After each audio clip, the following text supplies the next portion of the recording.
अगर हम देखें हमारी जर्नल सोसाइटी में दो टाइप की फैमिली होती है, एक जॉइंट फैमिली, एक न्यूक्लियर फैमिली। आप चाहे जॉइंट फैमिली की बात करें या न्यूक्लियर फैमिली की, सबका पैटर्न तो एक ही होता है। जैसे एक फैमिली में भाई बहन, मम्मी पापा ये तो होते ही हैं, तो इसको हम न्यूक्लियर फैमिली कहते हैं। अगर उसमें grandfather, grandmother, uncle, aunt मतलब चाचा ताऊ सब जुड़ जाते हैं तो हम लोग उसको जॉइंट फैमिली कहते हैं। पर हर एक फैमिली में, चाहे वो जॉइंट हो चाहे एक न्यूक्लियर हो, इसमें हेड ऑफ द फैमिली होता ही होता है। या फिर कहिए हर फैमिली की हेड होने के बाद एक सबऑर्डिनेट होते ही होते हैं कि उसके नीचे कौन आएगा, उसके बाद कौन आएगा। सेम पैटर्न में सब चलता ही है।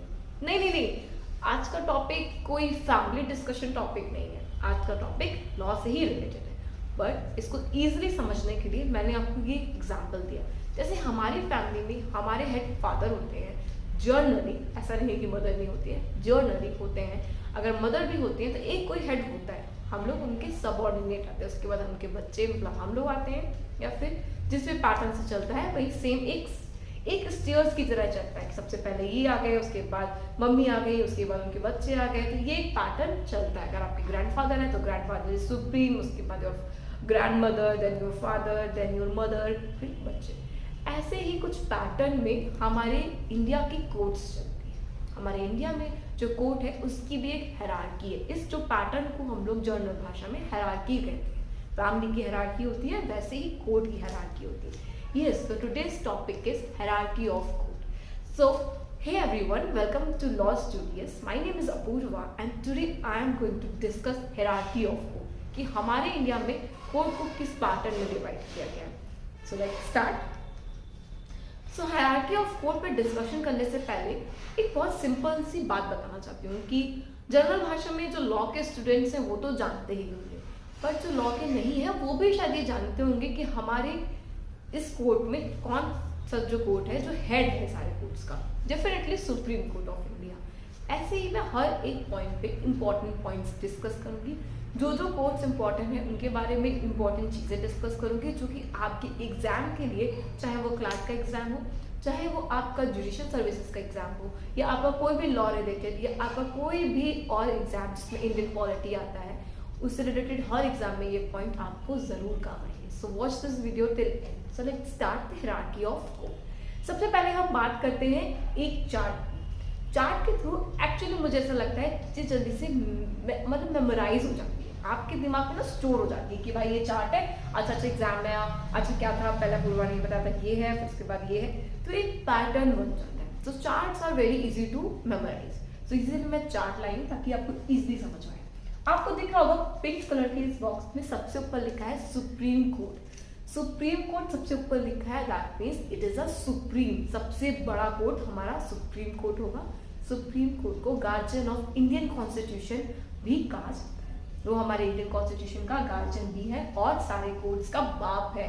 तो सारे कोर्ट्स में सबसे ऊपर कौन सा कोर्ट आता है? Supreme court. अब इतने बड़े इंडिया में सिर्फ अकेला सुप्रीम कोर्ट काम करेगा तो सारे मैटर्स में डील नहीं कर पाएगा, it will be impossible. Distance की वजह से इम्पॉसिबल हो सकता है, लोग टाइमली वहाँ पहुँच नहीं सकते हैं, आपको हर केस की हियरिंग में जाना पड़ेगा, it would not be possible कि आप वहाँ पहुँचे। बहुत सारी कॉस्ट की वजह से, आपके एक्सपेंसेस की वजह से प्रॉब्लम हो सकता है कि आप सुप्रीम कोर्ट बार बार नहीं जा सकते। तो इसीलिए हमारे कोर्ट की ये हायरार्की बनी है कि आपके पास यहाँ जाने का, यहाँ से लेने का स्टेप बाय स्टेप रिलीफ लेने का प्रोसेस है कि आप कहाँ पे लीगल एड ले सकते हैं सबसे पहले। फिर अगर आप नहीं सेटिस्फाई है तो फिर आप ऊपर बढ़िए। सीढ़ी हम नीचे से ऊपर चढ़ते हैं, ऊपर से नीचे नहीं आते, तो सबसे पहले नीचे से ऊपर जानी होती है। तो सबसे पहले हमारा सुप्रीम कोर्ट है जिसका दरवाजा हमेशा लास्ट में खटखटाया जाता है, एक्सेप्ट आर्टिकल 32। और हम बात करें उसके नीचे कौन सा आता है? High court. अब इंडिया में तो एक ही सुप्रीम कोर्ट है। अब हर स्टेट की अपनी अपनी प्रॉब्लम्स होती है, हर स्टेट में आपको अपील करना होगा तो हर अपील आप सुप्रीम कोर्ट में नहीं ना कर सकते, तो इसलिए आप जाएंगे अपने स्टेट के हाई कोर्ट। हर स्टेट का अपना हाई कोर्ट होता है, तो हाई कोर्ट ऑफ स्टेट जो भी रिस्पेक्टिव स्टेट होगा।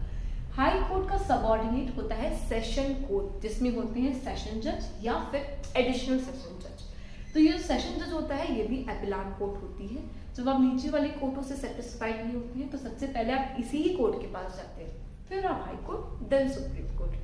सेशन कोर्ट के जो सबऑर्डिनेट है वो है असिस्टेंट सेशन जज, चीफ मेट्रोपॉलिटन मजिस्ट्रेट का court, CJM that is chief judicial magistrate का कोर्ट, उसमें एडिशनल CJM भी आते हैं। अब चीफ मेट्रोपॉलिटन मजिस्ट्रेट का कोर्ट है तो इसका मतलब उसका भी कोई सबऑर्डिनेट होगा, उसका सबऑर्डिनेट होगा मेट्रोपॉलिटन मजिस्ट्रेट। अब CJM है तो उसके तो डेफिनेटली सबऑर्डिनेट होंगे। जब आप जुडिशरी का एग्जाम देते हैं तो आपको पता है कि सबसे पहले पोस्ट आपको कौन सी मिलती है, तो वैसे ही सबसे पहले आप यहाँ इस लेवल से शुरू करते हैं, जूनियर मजिस्ट्रेट के या फिर जुडिशियल मजिस्ट्रेट सेकेंड क्लास, सबसे लोअर पोस्ट, और सबसे पहले आप यहीं पे जाएंगे। उसके बाद आप प्रमोट होते होते हैं judicial magistrate first class, then so on process में चलते हैं। ये बहुत डिटेल्ड नहीं पर बहुत एक समरी फॉर्म में एक सिंपल फॉर्मेट है कि सिंपल हायरार्की है कि किस पैटर्न में आपके कोड्स चलेंगे। So I think this is clear to you कि कौन सा कोड कहाँ पे आता है, कौन किसका सबऑर्डिनेट है। मूविंग फर्दर, हम हर कोड के बारे में तो नहीं, but we will discuss about supreme court, high court and criminal court in सभी फॉर्म। So let's start. सबसे पहले बात करते हैं सुप्रीम कोर्ट की। सुप्रीम कोर्ट ऑफ इंडिया मैंने आपको पहले ही बताया, it is a guardian of Indian constitution. इसको गार्जियन और प्रोटेक्टर ऑफ इंडियन कॉन्स्टिट्यूशन भी कहते हैं, बिकॉज ये हमारा सुप्रीम है, सबसे बड़ा कोर्ट है, और ये हमारे कॉन्स्टिट्यूशन को प्रोटेक्ट भी करता है। क्योंकि अगर आपके कॉन्स्टिट्यूशन का कोई भी राइट या आपके कॉन्स्टिट्यूशन कोई भी प्रोविजन वायलेट होता है, यू हैव टू और you can go to supreme court of India. तो सबसे पहले बात करते हैं इसकी हिस्टोरिकल बैकग्राउंड की। तो हिस्ट्री की बात करें तो सबसे पहले मेरे दिमाग में यही बात आएगी कब भाई ये आया, ये कब एग्जिस्टेंस में आया। So it came into existence on 26th of January 1950। Now it's your work to tell me on 26th of January 1950 और क्या आया था। That's your homework, just comment me in the comment box. ये existence में 26th of January 1950 में आया। इसके अलावा जो इसमें इंपॉर्टेंट बात है that it is located in new Delhi, that I think obvious है, आपको पता होगा। Since the birth of Republic of India on 26th of January 1950, 47 judges have served as Chief Justice of India. All right, I'm just clarifying here. 47 judges, Chief Justice of India, अब तक रह चुके हैं। अब जो है वो 48th नंबर के हैं, तो अभी वो सर्व कर रहे हैं। That's why I mentioned 47 सर्व कर चुके हैं। तो इसमें एक इम्पॉर्टेंट बात दो आती है कि करंट में कौन है, हमारे चीफ जस्टिस ऑफ इंडिया, और first chief justice of India कौन रहे हैं। तो हमारे फर्स्ट चीफ जस्टिस ऑफ रहे हैं जस्टिस H.J. कन्हैया। सबसे पहले inaugural chief justice of India यही थे। अब इस टाइम करंट में कौन है, I think it is very clear to you, justice N.V. Ramana is the current chief justice of India and he is 48th chief justice of India. अब जिसमें आपको याद रखनी है बात वो ये कि इस टाइम करंट में कितने serving justice supreme court of India में है। तो टोटल 32 जस्टिस हमारे सुप्रीम कोर्ट ऑफ इंडिया में है, plus 1 chief justice of India. तो टोटल हो गए 33 जजेस हमारे सुप्रीम कोर्ट ऑफ इंडिया में हैं।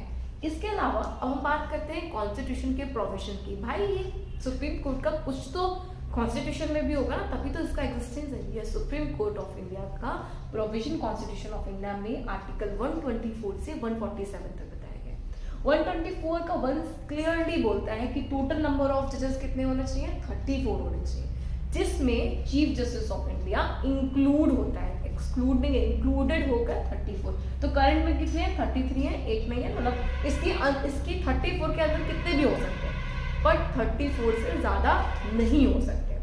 आई think I am clear to you. इसके अलावा हम बात करते हैं कि इनका भाई रिटायरमेंट कब होता है। तो इनका रिटायरमेंट एज है 65 ईयर ऑफ एज। आर्टिकल 32 मैंने पहले भी मेंशन किया, it is very important article because it is a fundamental right, पहली बात। दूसरी चीज़ है, इस आर्टिकल के through you can directly approach to supreme court. कब कर सकते हैं, जब आपका कोई भी फंडामेंटल राइट, कोई भी आपका मूल अधिकार इन्फ्रिंज हुआ हो या आपका कोई भी मूल अधिकार वायलेट हुआ हो, किसी ने भी आपके अधिकार को छीना हो, उस केस में you can directly approach to supreme court under article 32। मैं आर्टिकल 32 को भी डिटेल में डिस्कस करूंगी because it is a writ petition इसमें होती है, तो बहुत वाइडर है, तो आई डिस्कस कभी और इसको। Let's move to the next court. Next court is our high court. High court के बारे में जो कुछ इंपॉर्टेंट पॉइंट्स हैं जो आपको याद रखने ही रखने हैं कि पहला कौन सा हाई कोर्ट था, हाईएस्ट हाई कोर्ट कौन सा है, स्मॉलेस्ट कौन सा है, हाईएस्ट नंबर ऑफ बेंचेस किस कोर्ट की है, ये एक बेसिक बात है। तो सबसे पहला हाई कोर्ट कौन सा था, हाई कोर्ट ऑफ कलकत्ता, जिसको सबसे पहले बोला जाता था high court of judicature at fort William, और ये कब आया था, 14 मई 1862 में। ऑलराइट, एंड इसके अलावा ये भी जरूरी है कि किसने कौन इसको एग्जिस्टेंस में लाया, लेटर पेटेंट इसको एग्जिस्टेंस में लाए थे। तो ये नाम याद रखिएगा कि पता चला आज तो आप लोग मेरे को बोले कि यार आपने तो हाई कोर्ट ऑफ कलकत्ता बोला था, यहाँ तो हाई कोर्ट ऑफ जुडिकेचर और एट फोर्ट विलियम लिखा है, तो high court of judicature at fort William को ही हाई कोर्ट ऑफ कलकत्ता कहते हैं, दे आर सेम, बट इसका जो नेम हो गया high court of Calcutta. So coming to next, ये फॉर्मली 1 जुलाई को ओपन हुआ था। अगर ऐसा क्वेश्चन आ जाए कि भाई एग्जिस्टेंस पूछ रहा है तो 14 मई रहेगा, और अगर ओपन पूछ रहा है तो 1 जुलाई रहेगा। Just make it down, year same है, डेट चेंज है। इसके बाद बात करते हैं, इसके बाद कौन सा कोर्ट आया था, चेन्नई का कोर्ट आया था, इसके बाद इलाहाबाद का कोर्ट आया था, उनके ईयर भी मेंशन है। अब बात करते हैं हाईएस्ट कोर्ट की, स्मॉलेस्ट कोर्ट की। हमारा हाईएस्ट बिगेस्ट जो कोर्ट है, बिगेस्ट जो कोर्ट की बात यहाँ पे हो रही है वो है Allahabad high court. Alright, smallest court है वो सिक्किम में। अब इलाहाबाद हाई कोर्ट में कितने नंबर ऑफ जजेस है, 97 जजेस है करंट में। इलाहाबाद हाई कोर्ट में करंट में 97 जजेस हैं, और सिक्किम हाई कोर्ट में जो सबसे स्मॉलेस्ट कोर्ट है हमारा, उसमें टोटल जजेस हैं 3 जजेस हैं। सिक्किम हाई कोर्ट में कितने हैं, 3 जजेस हैं। तो याद रखिएगा, सिर्फ आपको ये याद नहीं रखना है कि भाई कौन सा कोर्ट स्मॉलेस्ट है, सिक्किम है लेकिन कितने जजेस के साथ में, सिर्फ 3 जजेस हैं, ओनली 3 जजेस। और इलाहाबाद हाई कोर्ट में टोटल जजेस हैं 97 जजेस, just keep it in mind. अब कंफ्यूजन कहाँ होता है, यहाँ पे पूछा है बिगेस्ट हाई कोर्ट, अब नीचे एक जगह मैंने लिखा है highest number of benches, highest number of benches कुछ भी, हाईएस्ट कोर्ट, बिगेस्ट कोर्ट, तो कंफ्यूज हो जाते हैं। जहाँ पे highest number of benches court पूछे वो होगा Guwahati high court. Alright, highest number of benches यहाँ पे ऐड हो गया है। अगर सिंपल पूछता है कि बिगेस्ट कोर्ट हाई कोर्ट कौन सा होगा, वो इलाहाबाद होगा।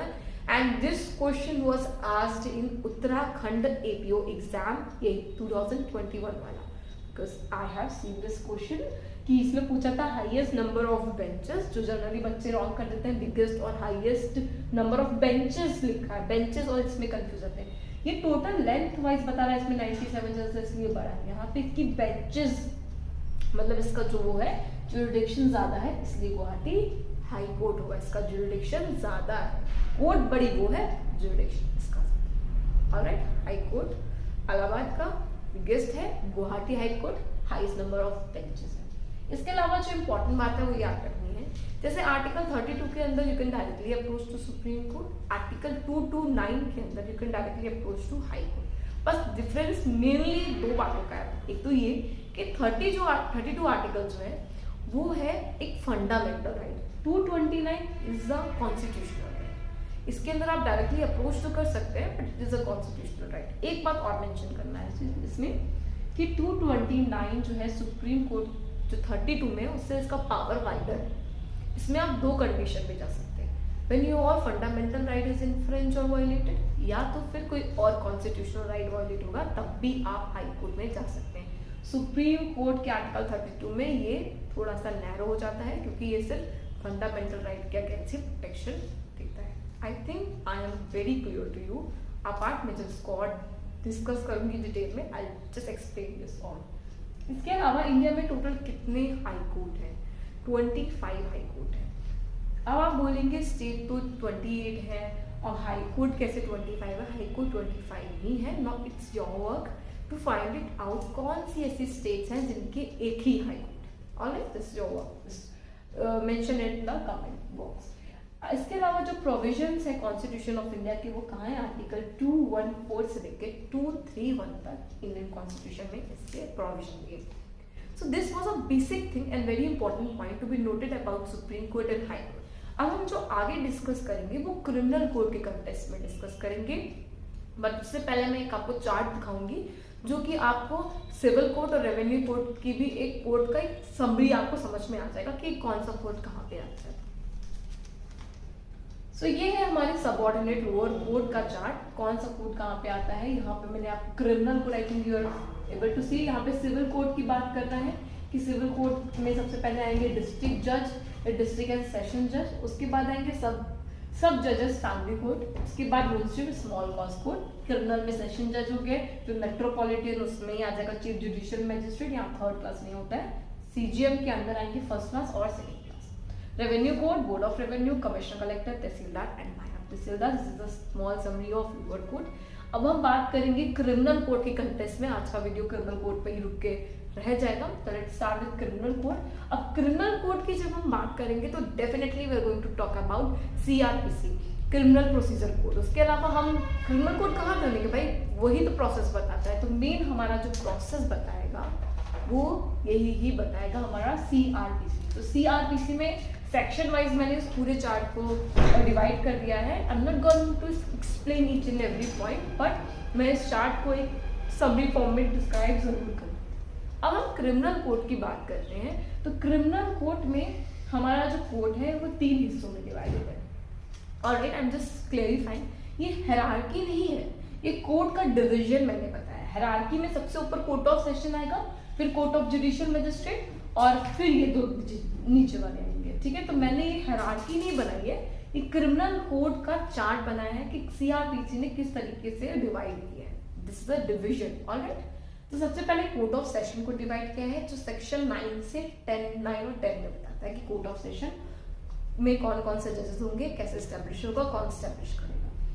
कोर्ट ऑफ जुडिशियल मैजिस्ट्रेट की बात करें, वो सेक्शन 11 से 19 में बताया गया। उसके अंदर 2 कोड आते हैं। एक आता है हमारा जुडिशियल मैजिस्ट्रेट की कोड, जिसमें हमारे chief judicial magistrate, judicial magistrate first class, judicial magistrate second class आते हैं। उसी में आते हैं मेट्रोपॉलिटन मैजिस्ट्रेट। जो मेट्रोपॉलिटन सिटीज होते हैं उसमें मेट्रोपॉलिटन मैजिस्ट्रेट का कोड होता है। उसमें आते हैं चीफ मेट्रोपॉलिटन मैजिस्ट्रेट और मेट्रोपॉलिटन मैजिस्ट्रेट, एडिशनल असिस्टेंट हो सकते हैं, रिमेंबर दैट। इसके अलावा आते हैं कोर्ट ऑफ एग्जीक्यूटिव मैजिस्ट्रेट, जो सेक्शन 20 से 23 में बताया गया है।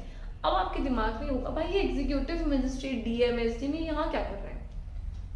एग्जीक्यूटिव मैजिस्ट्रेट के पास भी हमारे सीआरपीसी ने कुछ पावर्स ऐसी दी हैं कि एग्जीक्यूटिव मैजिस्ट्रेट जुडिशियली एक्ट करता है। वो कैसे करता है, विल डिस्कस इन सीआरपीसी। तो मेन ओवरऑल क्रिमिनल कोर्ट में 3 कोर्टों में डिवाइडेड है, एक court of session, judicial magistrate and executive magistrate. सबसे ऊपर अगर हम बात करें वही सुप्रीम कोर्ट, फिर हाई कोर्ट, फिर कोर्ट ऑफ सेशन आएगा हमारा। कोर्ट ऑफ सेशन हमारा जुडिशियल मैजिस्ट्रेट, उसके सबऑर्डिनेट आएंगे। जुडिशियल मैजिस्ट्रेट में कौन आएंगे, तो एक जुडिशियल मैजिस्ट्रेट आएंगे जिसमें सीजीएम होंगे।